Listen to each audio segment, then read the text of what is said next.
Okay, thank you. Thank you for inviting me. I really enjoyed Michel's talk because I explained that we are working from the surface. As you probably know, 70% of the Earth's surface is actually ocean. And so then you have to choose, are you working on the surface of the ocean or the surface of the crust? And there's many things to play with. So I'll talk about ocean waves, bit of microseism source, and the important word in here is we, because what we know, what I know may not be what you know, and hopefully by the end of this talk we will all know a little more. If you're wondering what this picture here, so we are here. These are two satellite pictures from Sentinel-2 images, which is part of the Copernicus program. So for the European member states voters, don't forget to vote on Sunday. It's pretty important. These are funding this kind of stuff. You know, there's a European Commission making these satellite imageries available for us. One thing, it's very hard for me to figure out what you know about ocean waves. So I'm going to play a very short game. So who has ever seen ocean waves in your hand? Just raise your hand if you have seen ocean waves. So it's just to check that you're awake. So Michel was showing nice spectra. So have you seen a wave spectrum? So you can show your hand if you've seen a wave spectrum. Okay, so I'll try to. Oh, it's not too bad. So the question is how we understand this spectrum, what that means. But what I'll try to explain to you that the ocean wave spectrum is actually very important for understanding the noise source. This is microseism in a way is not a new question. When I was doing my PhD, it seemed that everything was solved by Claude-Wasserman in the 1960s. And that's what I left that topic. I was working on ocean waves for other things. And there's still some questions, or is microseism useful for understanding ocean waves and improving the wave models? And the answer I'll hopefully show to you is yes. I'm not quite clear on the second question, and that's for you to tell me how useful is wave models or knowledge about wave data, ocean waves for seismology. And by the way, usually I would say waves at ocean waves because when people talk about waves, usually it's ocean waves. So just make sure it's not seismic waves. And yes, having a forward model is always good, and this kind of stuff I've been doing for some years ago. If you take an ocean wave model and you can actually compute the amplitude of the microseisms and compare that to data, it's actually from the UCLA station next to Brussels, but you can do that all over the world. This is basically the Rayleigh waves dominating the signal. You can predict and verify that you understand or you think you understand, because the big unknown in this is a Q factor for these Rayleigh waves. And I've been bugging people for what should be the Q factors for all these waves. So if you have a good answer for Q maps, I'm super interested. But things were not always solved in the 60s. And I got a call from Laurent Sthely 15 years ago, because Sharon Kedar had published a paper showing that you could use a wave model, a modern wave model, and predict microseisms. And he didn't have any causal reflection in the wave model, so people got super upset about it. Peter Bormisky was shouting, this is not possible, you're missing most of the signal, but you don't have reflection, everything's happening at the coast with reflection, blah, blah, blah. So wave models are here, so sometimes you may not like the result.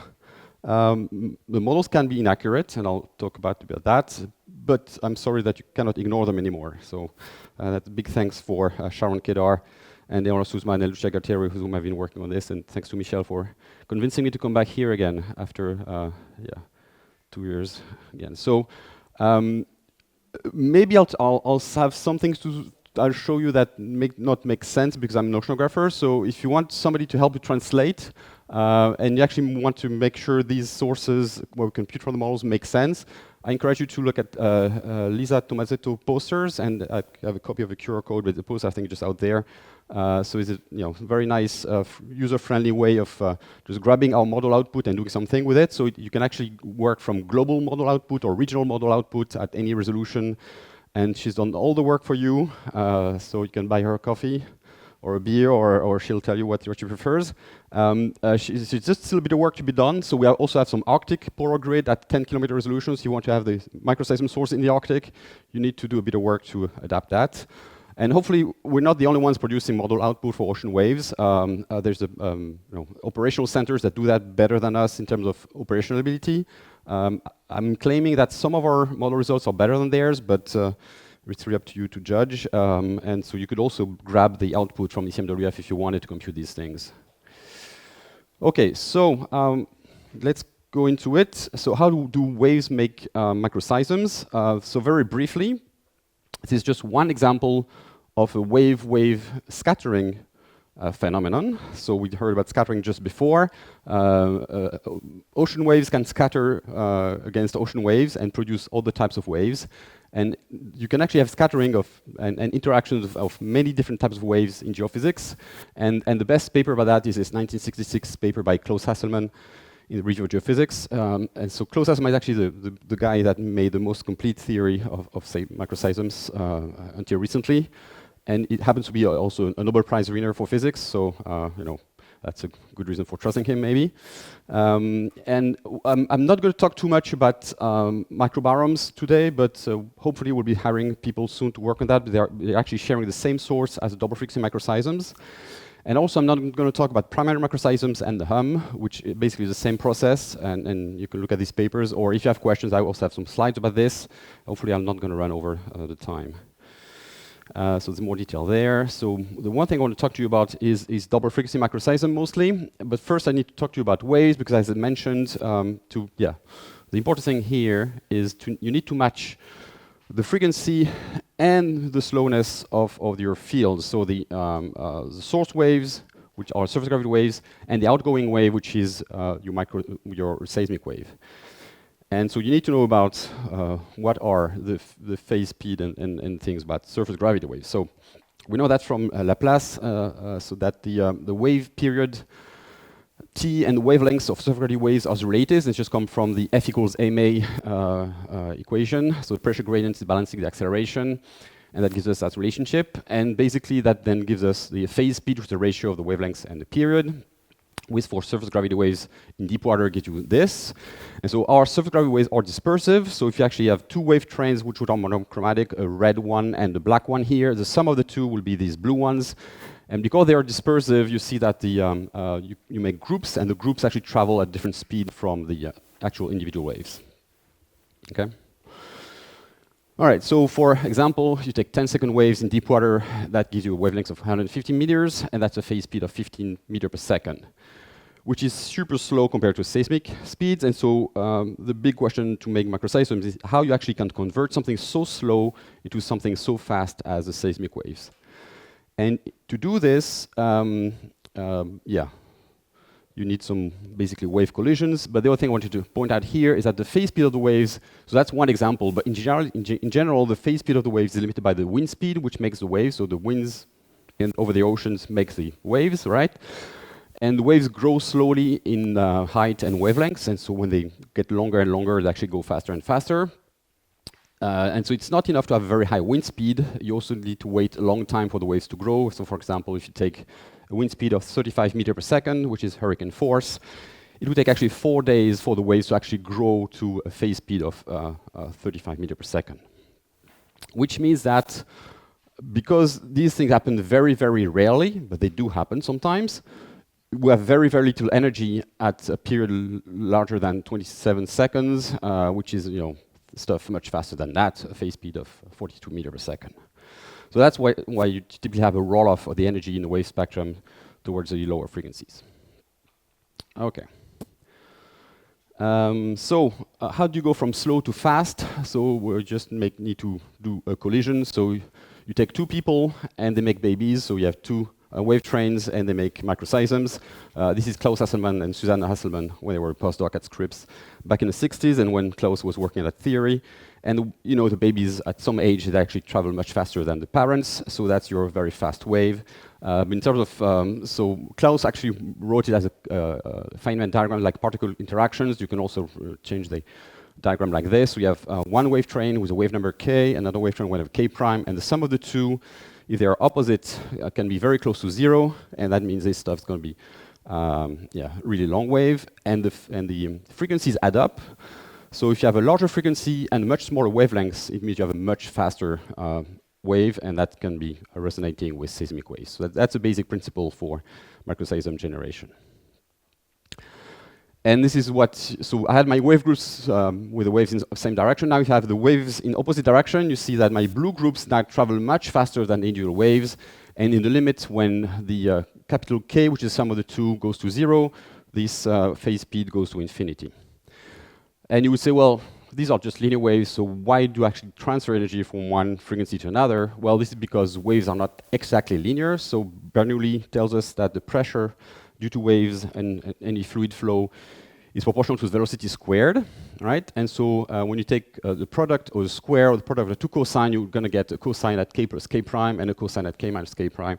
And that makes a transfer from one frequency to and one wave number to another. So we need both nonlinearity and interaction of different wave numbers. All right, and so in the end, the source of microseism at the Doppler frequency is the strength of it is proportional to the sum of the wave, the ocean wave spectrum, or the wave number k, times the spectral density at wave number k prime. And so this E of k is that kind of thing. That's a wave spectrum. This is the first time I show it. And the sum of these products is for all the pairs k and k prime that has a sum of capital K, which is the sum of the two wave numbers. And the frequencies will be a sum also. So you just have to go over the spectrum and compute all the products of all the sums, and that will give you the source. And so there's one possible pair, so you take one wave here, another wave there, and if you multiply the energy here by the energy there, you're going to get minus 50, minus 80 dB. That's going to come out as minus 32, yeah, low number. If you rotate that a bit, you get a line here and there, you're going to get a bigger number. And so it doesn't matter that you have a lot of energy here, which is the maximum at that frequency, because in the opposite direction you have nothing, right? So what really comes out as a source is not the waves that have a lot of energy, is waves that have some energy, but also energy in the opposite direction, right? So between, this case, which has some energy but not too much, and that one, which had basically nothing here, the most important one is actually this guy. So that makes it actually very hard to understand where are the sources if you only know the wave energy integrated in directions. You really need to have to think about the energy in opposite directions. That's a very funny thing to think about. And oceanographers usually don't think about that. And this is why, that's one reason why ocean models are not designed, or were not designed for predicting this quantity very well. The other thing I wanted to mention is, okay, so we have these directions, but what are the azimuths in which the microseisms are radiated? So what happens if you actually shift a bit that vector here and you keep that one fixed? If you shift it here, there, and there, you're going to change the k, this guy, a lot, but this will not change a lot.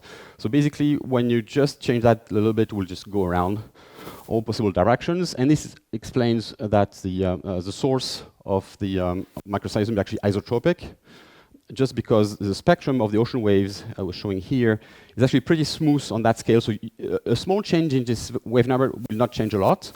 But that will actually change, well, not change a lot that wave number, but the sum of these two wave numbers can actually go then in any possible direction. Okay, and so in practice we can actually neglect the magnitude of the big K, so the slowness of your seismic waves compared to the ocean waves wave number. And we can consider that it's basically 0 because it's so small that it doesn't matter.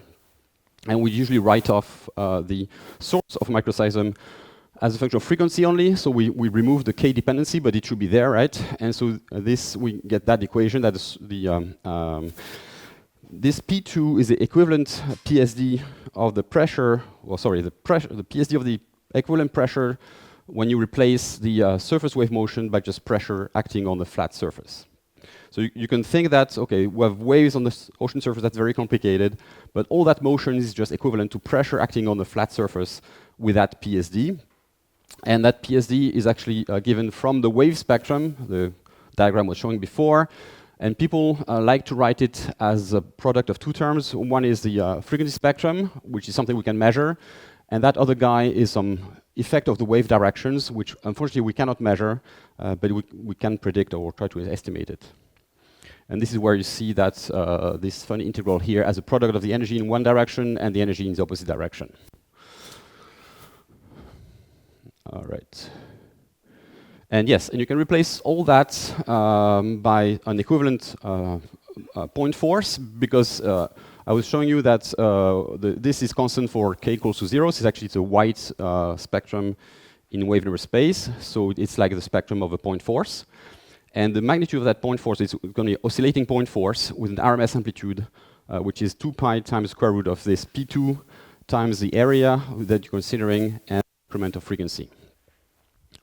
And I'm going to show you maps of this kind of source showing this that magnitude here.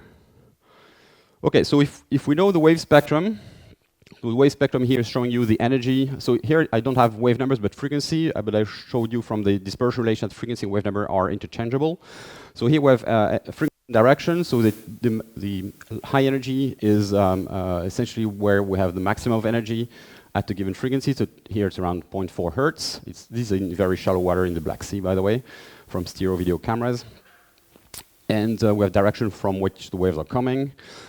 And that's what we're showing there. And so if we had that information everywhere on the ocean, we could compute the wave spectrum and that funny directional effect, and that would give us the P2 source function. Unfortunately, we do not have that. So we're starting to get something from satellite data that can approach this type of information, but most of the time we only have estimation from numerical wave models that predict the evolution of that spectrum, and these models are used for safety of navigation, for ships going at sea, and things like this. What would be the waves tomorrow, marine weather. So people usually typically care on the total energy and not so much of the details about directional spectrum. Right. So what we know about waves is that type of stuff. So we put buoys in the ocean, and they just float up and down. It's like an accelerometer, like a seismometer, but floating in its kind of sphere. And we measure the heave spectrum. So time series, we get a 1D spectrum like this. So that will be the spectrum for one day, a spectrum for another day. And the blue line will be a model for that case. So you see sometimes the model is pretty good on a log scale.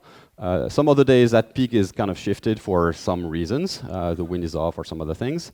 We also start, and this is going from 1 second, a 10-second period. Typically we stop the models at like 30 seconds. We started a few years ago to extend that into the infragravity range all the way to 300 seconds. That was, among other things, because we want to look at the source of the hum. So these waves actually would explain the formation of the hum all the way to 300 seconds. But most ocean wave models go from 1 second to 30 seconds, because this is where most of the energy is coming from the wind. So we have a pretty good handle on that piece of the equation. What we're missing is this guy here to give us the source of microseisms.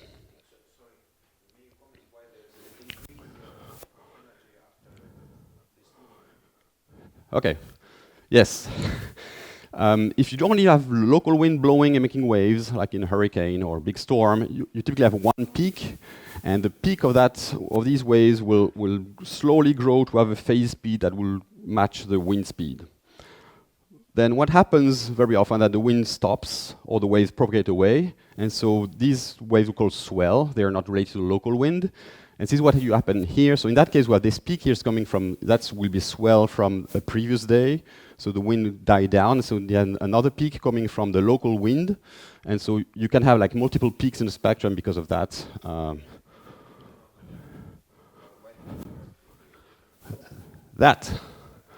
Okay. So the infragravity waves are generated by these waves when they reach the shore.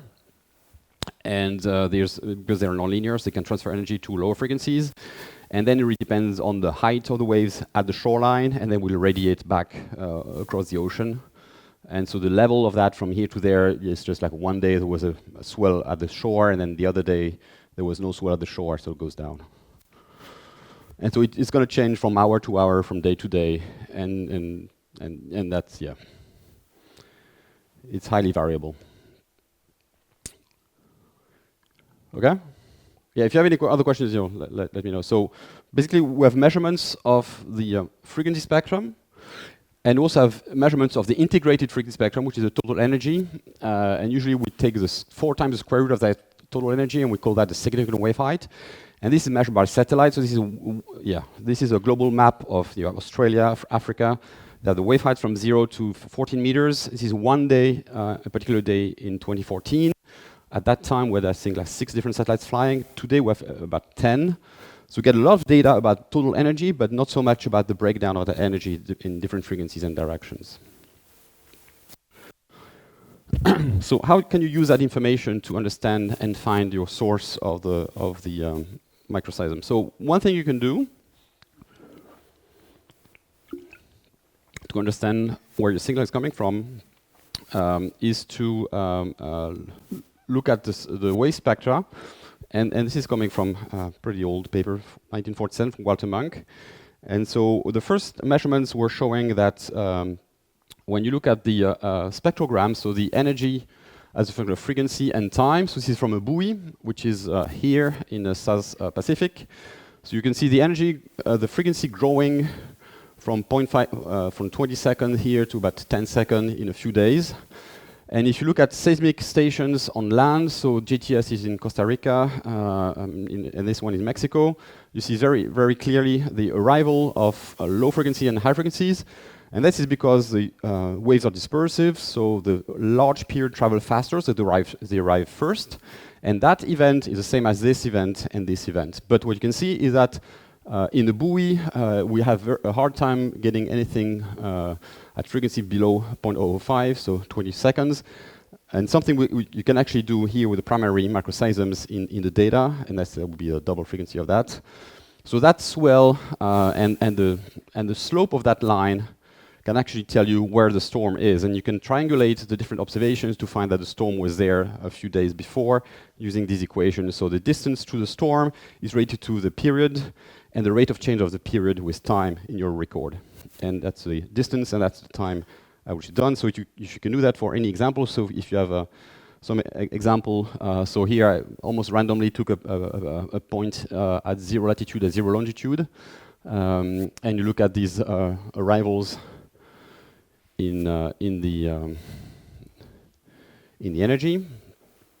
If you actually prolong these lines all the way to 0 frequency, and actually 2 of them here, you can find the date at which a storm was happening. And if you look at the map then, so that was my observation point. Actually, this is where I have a model output. And if I walk back in time to that date, and I have a map of wave heights, I can see these 2 storms at the right distance. So these 2 dashed lines would correspond to the slope of that line, and the 2 dashed lines here would correspond to the slope of that line. So basically, the slope of these lines in the spectrogram gives us a distance in time and space of the sources. So that's something you can do very easily from model output or buoy observations. And I'm going to show you a few more examples looking at last year big storms. I'm not going to go through all the details, but this is the maximum of wave heights over the globe from a model, and it goes from 7 meters to 22 meters. It's actually the biggest storm in the last few years. And there was this typhoon turning into something crazy here. So the period from that was going all the way to 27 seconds. But the one storm I'm going to focus on is actually this one down here, which didn't have a name, so I called it Fabrice because I'm working with another colleague called Fabrice, so it's the Fabrice storm. It started in June 6 in the South Indian Ocean. And just to illustrate the fact that the energy content at different frequencies is very specific to storms, if you look at very long periods, they only come from big storms. This map is the maximum value of the wave height when I chop the spectrum and keep only the energy at frequencies below, so the periods larger than 18 seconds.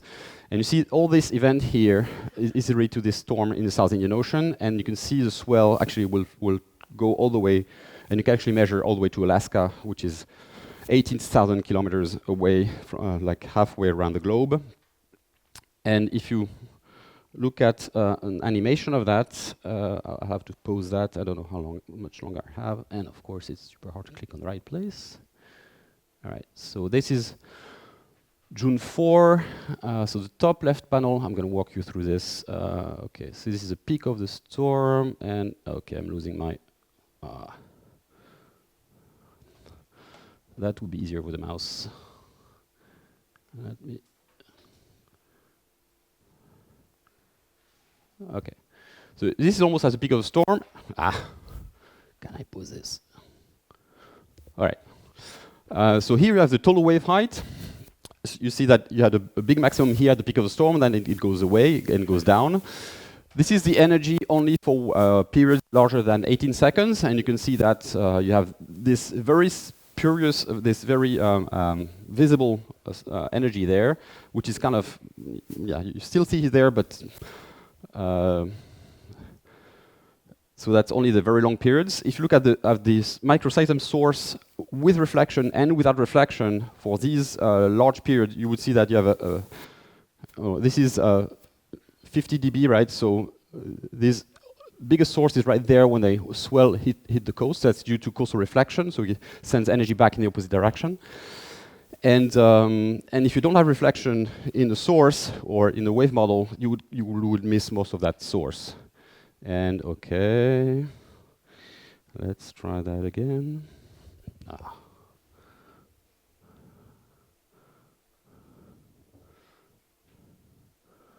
right, so I'm going to work through it. So one funny thing is when I was running this model is that you see this wave going back.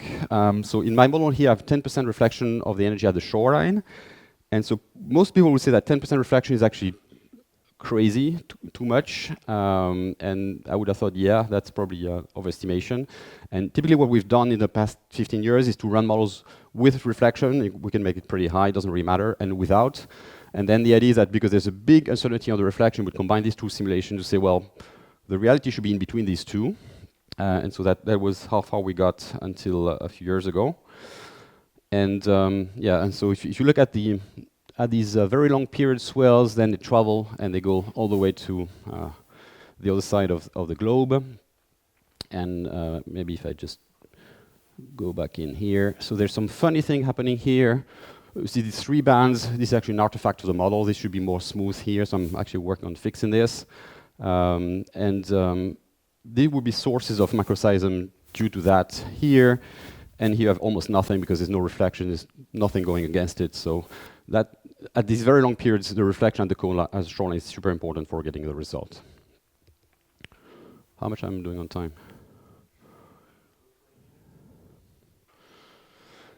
So we wrote this paper trying to help people understand the sources and try to classify what was happening with this double frequency microseism.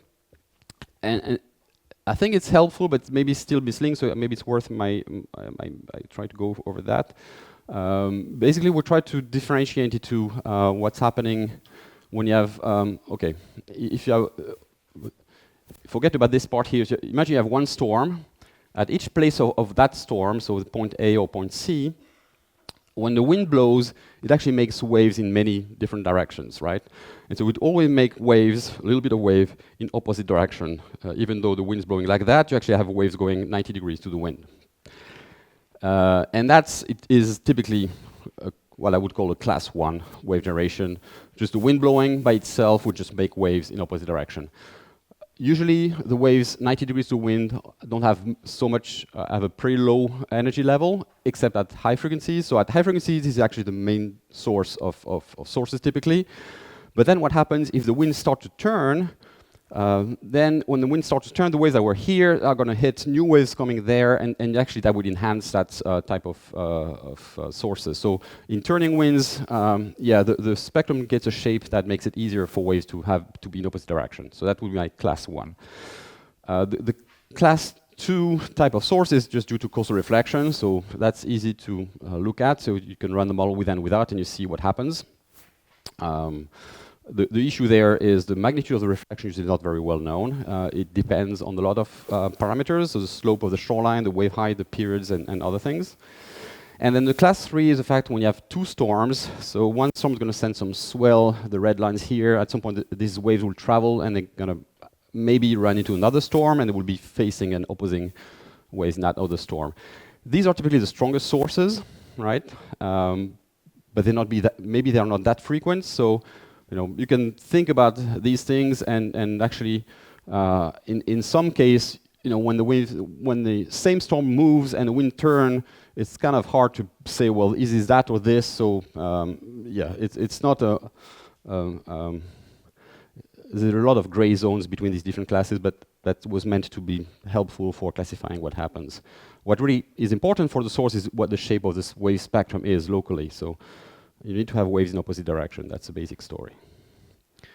So I had another movie, I was going to work that one, but this is for higher frequencies. So here I chopped the spectrum, only looked at wave periods between 8 and 12 seconds. There will be a microseism between 4 and 6 seconds. And you can see that if you remember the previous plot, now the scale is much smaller. If I went to higher and higher frequencies, the scale will be shorter and shorter, and you start to have much more uniform sources as you go to higher frequencies. Again, these are 50 dB, so I mean, if I crop the scale here, most of it would be black, so you wouldn't see much, but that would be the sources. So at these periods, you don't see much difference between without reflection and with reflection, except close to the shoreline. You see this kind of very dark halo here, but the big sources in the middle of the ocean are not due to coastal reflection. And then in the observations, there's a big debate, and it all depends on the Q factor where your seismic station is to know if your microseism are due to reflection or not. So in coastal areas, very often, yes, coastal reflection is important, especially in California, but in other places, it's not the case, and it's all the function of the Q factor. And I wish I had these beautiful maps of Q factors, so if you have them, let me know for these kind of 5-second periods. But if you just play with the data and try to fit a Q factor to explain the observations, we end up with numbers like 400 in California and maybe 1,000 around Hawaii. And so that tells you that the crust properties are very important. So some of the things we've been working on is also to look at very high frequencies. Probably doesn't matter for you much, but we've been working all the way to 2 hertz over the last couple of years, and we couldn't do that before because we had a problem in how we represented and tried to reproduce the wave spectrum. And again, the wave spectrum is that beast here, this guy. So these are observations, and in the observation you see that you have a maximum of energy at high frequency, which is not in the wind direction, but at very oblique angles. And until 2 years ago, our models could not reproduce that. And not only the fact that we have a maximum here, but also a much lower value here in the wind direction. We think we understand why that is, and so we came up with a recipe for reproducing that in the wave models, and so now we're getting much better results for higher frequencies, and I mean above 0.45 hertz. So that's, yeah, so these are weather conditions at the Aloha mooring, which is just north of Hawaii. So we have the wind direction, the wind speed for 2 events. And below you have the measured acoustic noise at 1 hertz. So that's typically higher frequency than what you would look at. But these are actually, the pressure at 1 hertz is dominated by Rayleigh waves, microseisms at the bottom of the ocean. And the different curves are different model parameterizations. So the blue is a measurement, and the other ones are parameterizations. That, you know, this black line here was what I had in my model output until recently, which is why we didn't put out the sources at 1 hertz, because we knew they were garbage. But now, if you actually compare the data to the model output, this is the old model. This is the correlation coefficient for a year and a half of data at 1 hertz with the measurements. And so you see that above 0.5 hertz, things got really much better. Well, that's only 0.8 correlation coefficient, but it's still much better than 0.3. Okay, and I will finish with actually wave observations and things I'm actually working on these days. We start to have direct measurements of swell elevation and wave heights from satellites.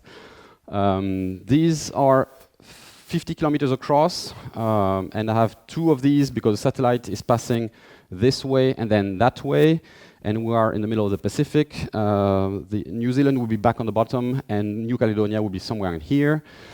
And the colors here are the sea level at large scale, and when you zoom in the image, you see the sea level at small scale. The pixel here is 250 meters, and the wavelength in this case is something like 800 meters. So these are very long swells. But the nice thing is that we actually see the elevation and the map of it. And here we have very regular waves, and here we have something a bit more messy. And that's because there's some islands right there doing some scattering. You see this very complex situation. And we can actually now measure the directional wave spectrum from space. So this is from here, and this is from there. So this scale here, 1 is 1 kilometer wavelengths, or 1 cycle per kilometer. And the problem here is that these spectra are symmetric, because we just have a snapshot. So the FFT of that is just a symmetric spectrum. So the challenge now is to be able to split these waves into what is actually going one way and the other way. Can we actually say how much energy is going in two directions? So maybe we'll get there, but the good thing is we can already see some nice reflection patterns from this swell on the coast, and we can actually check on our reflection coefficients in the model. And so maybe I'll just walk through that and then I'll stop there. So our big storm, the storm Fabrice in the South Indian Ocean. So these are the contours of the energy or the wave height at more than 80 seconds. The big circles here are the buoys for which we have data. So with actually small buoys that float and measure things. And we have the heave spectra from these buoys, and then the green line is the buoy, and then the model with reflection and without reflection. And so initially I thought that, well, this funny level in the buoy data was probably some noise level. And then I started to look at more carefully, and then actually this noise level here is actually much higher than the noise level before the storm. And so I started to think, well, maybe there is reflection in the buoy data, which I never seen before. And so this is for point B, which is here. Point G is there. So here the model is actually too high compared to the observations. This is a log scale. Here it's almost right on the money. So again, this model has 10% reflection on the shoreline. And it turns out that if you actually compare the estimate from the satellite in terms of wave height along this track here, we go through B, you can actually see that the wavelengths increases away from the coast, meaning that the waves actually propagate in that direction. So they actually reflect the waves from California, from Australia. And we measure wave height of the reflected waves, which is about 10 centimeters. And we get almost the same in the model in that case. If I did the same thing for another track closer to here, I would actually have too much energy in the model. So probably the 10% is good for the area around the southwest coast of Australia, but it's probably too high for the other regions, or less cliffs and more beaches. And so we're hopefully going to use this observation from space to actually control the reflection coefficient in the model.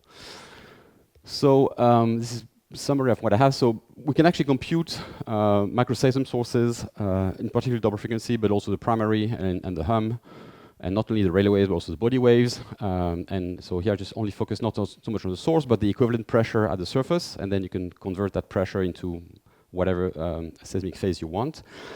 I still have a question on the accuracy of these second order pressure, and hopefully we'll be able to get some error bars on that. We're getting now satellite Institut data that will help us to improve this pressure at the surface from measurements of swell from space. And yeah, hopefully at some point we should be able to invert microseism measurements, and that would mean making a tomography of Q somehow. And hopefully we could also measure this P2 more directly by measuring the pressure under the surface using profiling flows like mermaids.